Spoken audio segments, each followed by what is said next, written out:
Buddy to Su-57 stealth fighters, Russia begins hunting Ukrainian troops with S-70 Hunter heavy attack drones. Russia may have begun using its S-70 Okhotnik Hunter heavy strike drones against Ukraine. This interpretation is based on images of the drone flying over Ukraine, published by Ukrainian Telegram channels and reported by Turkish media. The drone is speculated to have struck military facilities of the Armed Forces of Ukraine, AFU, in the Sumy region. On the afternoon of June 27, the Ukrainian media reported explosions in Sumy and Kremenchuk, Poltava region. Report credibility a photograph, purportedly of the drone flying over Ukraine, posted on MASH Telegram channel conforms to the shape and size of the Okhotnik Hunter. At least 2 Okhotnik drones are known to be undergoing flight testing. In June 2022, Janes reported, quoting RIA Novosti, that the S-70B Okhotnik had conducted its first test launch of precision-guided munitions, PGMs, against ground targets on May 28, 2022. The drone had launched air-to-surface missiles developed for the manned Sukhoi Su-57. Janes reported that the missile was likely the Kh-59 Mk2 standoff cruise missile, a development of the Kh-59 series heavy tactical missile that entered service in the early 1980s. Kh-59 Mk2 range and payload estimates vary widely, but it's likely to be able to reach targets at least 150 miles away while carrying a 500 pounds warhead. The modular nature of the design may allow for multiple configurations, such as larger fuel sections to be swapped for smaller warhead sections. Izvestia reported in February 2020 that the Grom Thunder 9A7759 glide bomb had been integrated with the Okhotnik. The drone can carry 4 grams in its internal bomb bay. The Russian Ministry of Defense, Rumad, has not commented on the report. Drone availability as per open-source information. 2 Russia Okhotnik prototypes are undergoing flight testing, and 2 more are under construction, flight testing. The first prototype, which features a non-stealthy circular exhaust, flew for the first time on August 3, 2019.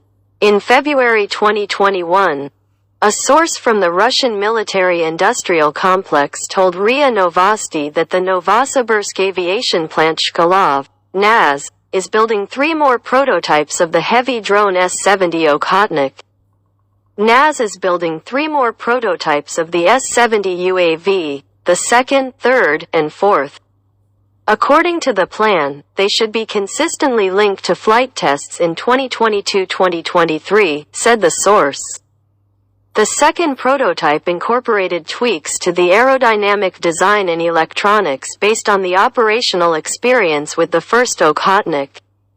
The 3rd and 4th drones will match the production version of the Okhotnik, the source said. In March 2021, it was reported that construction of the second prototype of the S-70 Okhotnik was underway. Besides improved electronics and software, the drone would have a shaped nozzle for improved rear aspect stealth. On December 14, 2021, Russian Deputy Defense Minister Alexei Krivoruko reportedly told Russia 24 TV channel that a serial contract for the supply of the S-70 Okhotnik would be concluded within 6 months. A special control center is being created for the newest Hunter drone. Flight testing of the second prototype began in July 2022 summer. Russia may have operationally deployed 2 Okhotnik drones. Also, it's conceivable that the 2 additional prototypes, under construction in 2021, are either available to Russian forces or will be available shortly. It is even possible that they have been operationally deployed already. The Su-57 S-70 combination. Russian officials have consistently reiterated that Okhotniks can operate under the control of a Su-57 fighter jet pilot. These planes and drones can interact not only with each other but also in various types of combat formations, said Andrei Yelchananov, the first deputy chairman of the board of the Russian Military Industrial Commission, in April 2021. Within a very short time frame, there will be a possibility to control several Okhotnik drones from the Su-57 cockpit. Prototype. The use of the first prototype would also be logical. Having been under flight testing since 2019, the prototype has likely served the purpose that it was developed for.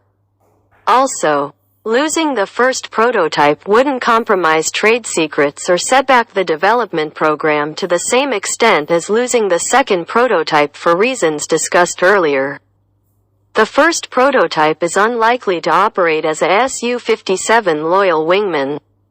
The communication suite, computer hardware, and software required for loyal wingman operations would most likely have been installed and tested on the second prototype. If the Okhotnik proves itself capable of penetrating Ukrainian airspace undetected, Russia could fast-track serial production of the drone. Russia's competent military-industrial base could eventually turn the tide against Ukraine, which relies heavily on free Western weapons supply.